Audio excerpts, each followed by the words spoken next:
Stathopoulos and Josh Phegan come together in an incredible podcast, Grow, Scale, Master. An energetic approach to drive progress, master skills, build strengths and put the strategy back into rapid business and personal success. Backed by real-world experience in rapid scaling to playing the long-term game of business, it's the story of all the lessons learned on the journey to mastery. Be inspired, renew your energy and chase the future with Grow, Scale, Master. Con, it's time for a bit of a revolution, and today we're going to talk about smartening up the broken systems inside of your business. Ooh. Mate, I got to tell you, how many times do you look inside of your business and go, that just doesn't work anymore?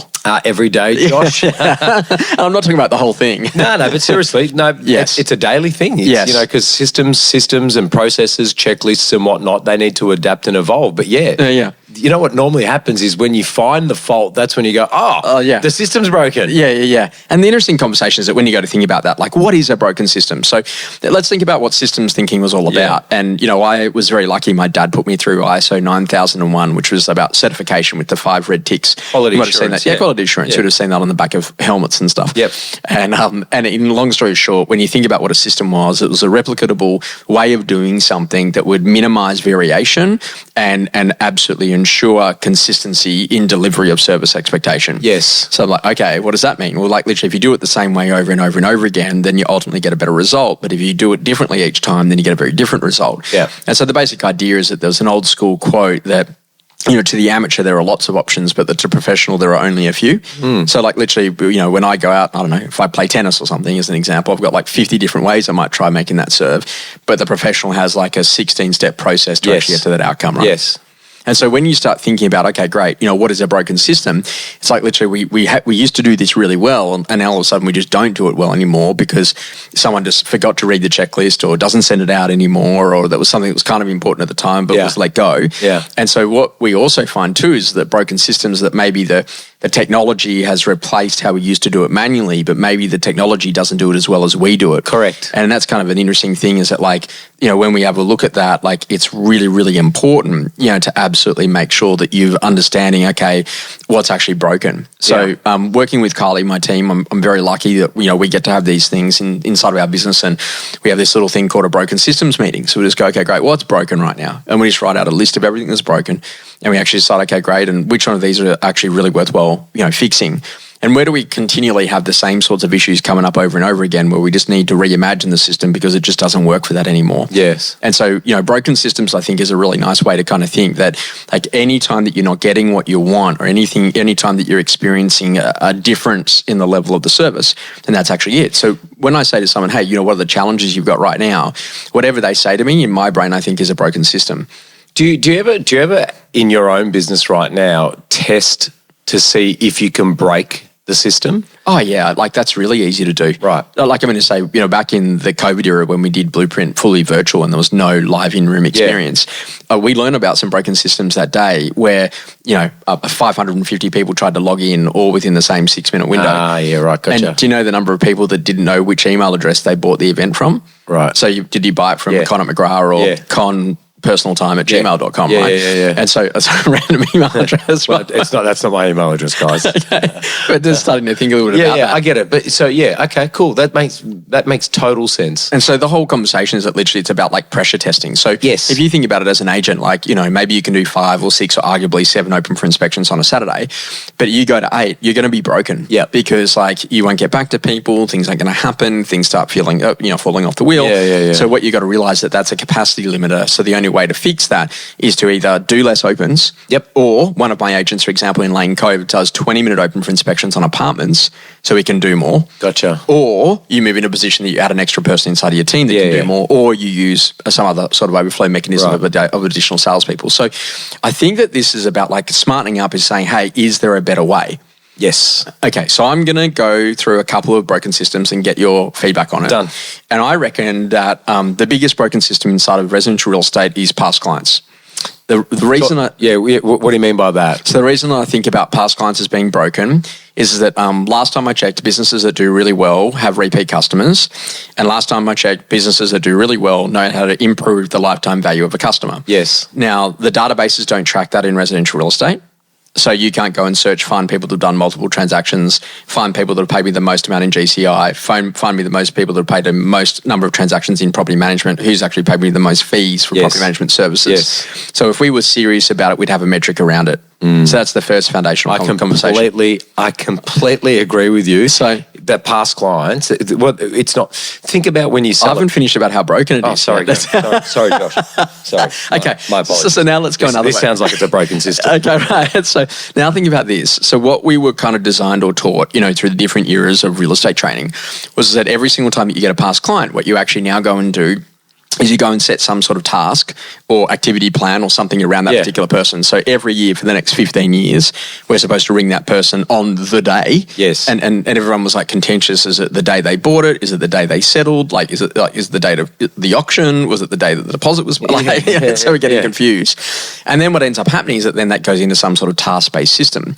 Now, all of a sudden, people would then turn up in that task-based system, but it wasn't just past client calls that were there. It was like random buyers. You were looking for 900 and a buyer was looking for 2.5 and a market appraisal from 6 years ago. And like all of these other tasks were in there. When it's broken because it's not the way that actually humans actually function. And so we know the best call day, for example, is a Monday because you're just doing the same open home callback all day. Yeah. So basically think about this. When do you need a past client system? When you've got one past client. And how you serve one is how you're going to serve 1,000. Yes. So think about this, that if you went with that mechanism of one task per past client. Yes. Good when you got one. Now put 1,000 clients in the system. Yeah, what's the one-to-many approach? So now you've actually got 1,000 individual tasks you need to tick off inside of the CRM. Yeah. Now, the interesting thing, if you're tracking activity, that's fine, but it actually doesn't work. So now I'm going to take you back to an old school system, 1973 playbook. It's been around for a while. You've heard me talk about it before. But literally this guy goes down to the news agency, buys a book, January, February, March, you name it. We're in May right now. Literally he gets to the May one, opens it up, and there's a list of everyone who's ever bought from him in May and anyone who's ever sold with him in May, and he rings a lot in one call session. Yeah. So, hey, Con, it's Josh. You bought your home a year ago. How are things with you guys? How's the house? You're due for an annual checkup. Would you like me to pop out, give you an idea on what it's worth? Yeah.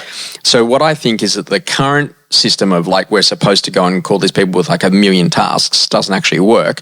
But instead I want one task, which is on the first Friday of every month. Is my past client anniversary calls. And then we just do that all day on that day. Yeah, that's so we call it Back to the Future Day. Yeah.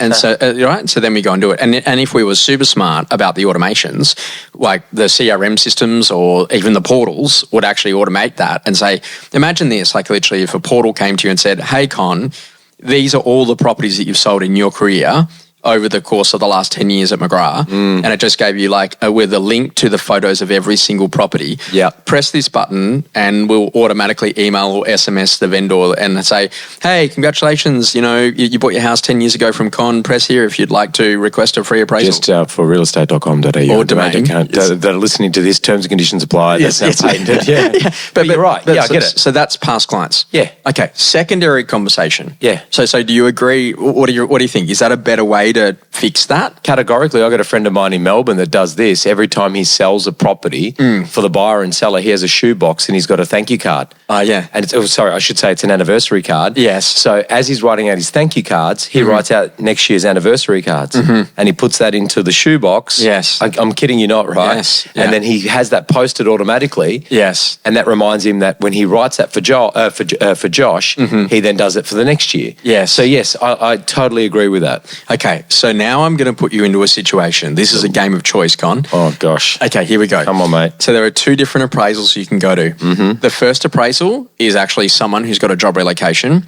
And the second appraisal is someone who's downsizing who could be selling today or sometime in the next 25 years.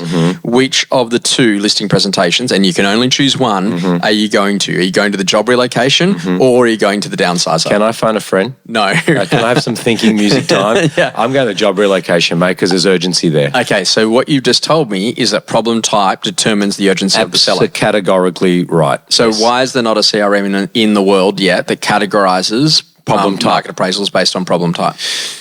Good question. So if you're thinking job relocation, having a baby, divorce, deceased estate, financial stress, financial pressure, someone who's going through it, any of those things, nursing home, unfortunate, versus downsizer, CEO investor change. No, investor's urgent. Financial pressure or June 30 in Australia or May 30, I think 31 in March 31. March. So you start thinking about those things like, I don't get it. Now, it's not that we don't go to a downsizer, but if we're going to a downsizer... You treat them in a different way. So let me ask you a question. If I go to a downsizer, you would have a PDF, right, of questions to ask downsizers. Mm-hmm.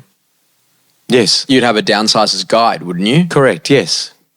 You could show me. Why are you looking at me? I just want to see yours.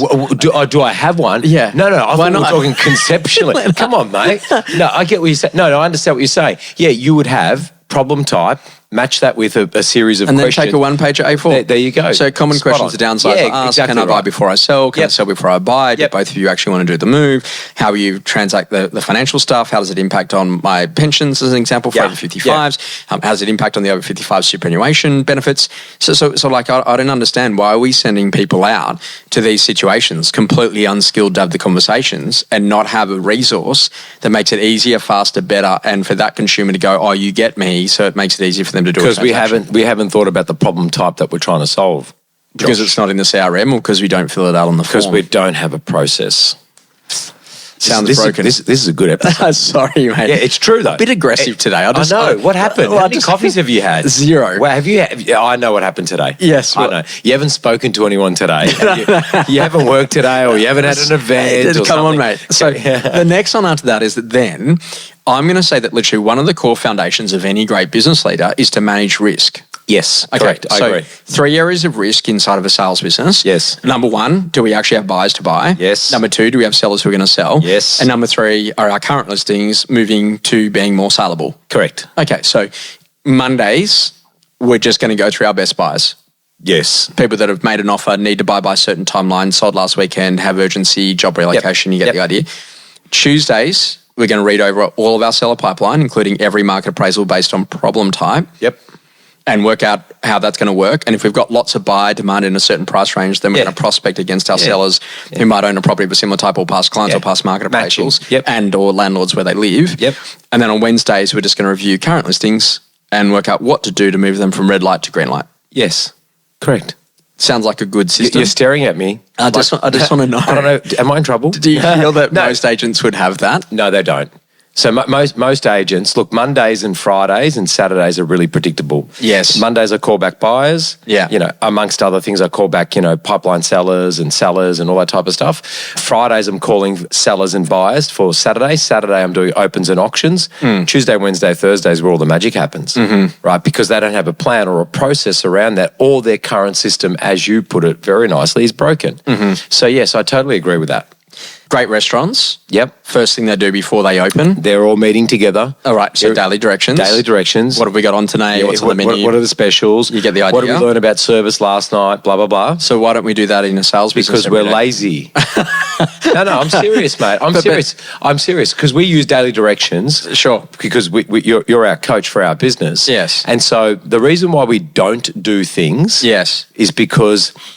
So how many ways of listing a property are there? How many ways or methods of selling a property are there? Yeah. There are limited methods. For professionals. Yes, for professionals. Yeah. However, what we find is that if we've got 90 in our sales team, there's 90 different ways of listing. There's 90 different ways of negotiating. There's 90 different ways of selling, which is fine because you want to have people to have that personality when it comes to it.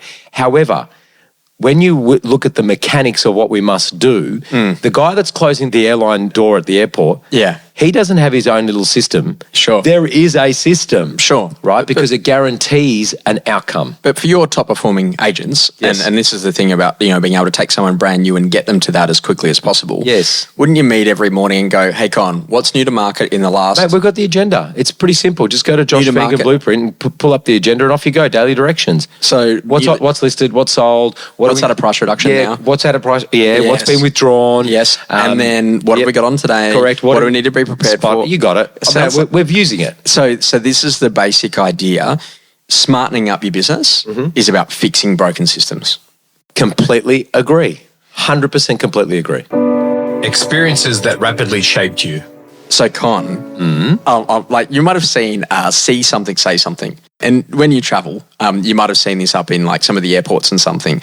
And was it really related to like a backpack or something like that? It's if you see a vacant backpack, say something. Yeah, right? no, I'm running. Okay, you left the backpack. Yeah. Now, the interesting thing is, so I checked in and I was up in Sheffield, if you've ever been there. No. It's like the home of, I think like they make some of the Boeing engines there and some of the Rolls-Royce stuff is based out of there. So it's a real like production centre of the UK. Right. And anyway, my client is a really lovely guy, Mark Ross, and he said, hey, look, what we're going to do is that we're going to give you accommodation. We're going to come up here to do the work and we'd recommend that you stay at the Hilton. So we booked into the Hilton and I find the Hilton's got really big variations about that, like new versus very old school Hiltons. Yeah. Anyway, this is an old school Hilton. So anyway, I went in there and like literally as I was going through and I checked in, everything was fine. And look, it was okay. It wasn't amazing, but it wasn't bad either. And anyway, there was a sign in the lift and it said, see something, say something. So if you see something that we could improve on, then say something about that. So anyway, I go to the checkout and I'm not one to complain, right? So okay, great. I go on a checkout and it sprung into my mind about the see something, say something. And so the guy was there, he goes, oh, okay, great. Thanks very much for staying at the Hilton. I said, oh, by the way, he goes, yeah. I said, see something, say something.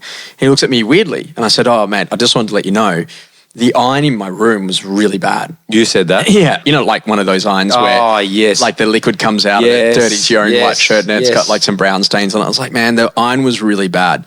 He's like, oh, all right. And then I looked at him and he looked at me and I said, so what do you do now that I've given you that? He goes, mate, you're the first person who's ever said, see something, say something. I don't know what we do now that we've got that feedback. And so there's a massive disconnect. And there again, that's a really good idea on broken systems between really good ideas that someone's actually had, but then people don't know what to do when frontline staff are actually then having to put that in play and give that feedback. And, and you think about that, whether or not it's how do we improve the service or how do I now give a referral? Well, you got to have a system, you got to have a place where people can actually go and get access to that and go and do something with it. Yeah, that's awesome. Something that's changing your view. This is the story of the Flamingo Room. Right, so I'm very lucky I get to do work with an incredible brand called House & House over in Dubai. And we have an amazing agent in that business called Talia Bessa. And Talia is from Australia. And so she's over there and she's doing amazing things. And her and her partner Barry were very kind and they knew that I was in town. And they rang up and they said, hey, look, we're going to a birthday of this particular restaurant. Would you like to come? And I was like, oh, yeah, okay. And of course, Con, it's very hot over there. So as an Australian, I'm in like shorts and a T-shirt. I don't think about dress codes. I know that sounds funny. I'm not well dressed, but I'm not super well dressed either, right? Pretty relaxed. Yeah. So anyway, so I turn up to this thing and like this thing is like amazing. We've got like lots of people there for the the celebration of the 4th birthday of the restaurant. Anyway, we walk in and we're given the the champagnes or the sparkling waters, and so I take the sparkling water and the music's playing and the live bongo drums are going and everything's going pretty well. Anyway, this lady walks up to me and she goes, oh, can I talk to you for just a moment? I said, oh, yes. She goes, look, I just need to let you know that tonight you actually have to be wearing pants. Oh, right. And I was like, oh, I didn't know. Yeah. And she's like, okay, look, it's actually our problem. It's not yours. Let me come back to you in just a minute. I said, okay. And she then comes back and she brings me this bag. And she goes, oh, there's a set of pants for you. Just pop those on and everything will be fine. I said, oh, okay, great. So anyway, I go into the change room and I pop the pants on and they're amazing, like really good pants. Yeah, right. Right size, everything's good. Wow. Like amazing. Like she's sized up the waist. She's got it perfect. And I go, have a great night. Anyway, at the end of the night, change out of the pants back into the shorts, go to give them to her. She said, oh no, they're yours on behalf of us. Thanks so much for coming to us. So here is the interesting thing. Not only is that a phenomenal story and a great service experience, every time I go to Dubai, I go to the Flamingo Room. Yeah, I could imagine. And so this is the difference of what you've got to realise is that exceptional service leads to amazing customer loyalty. Yep.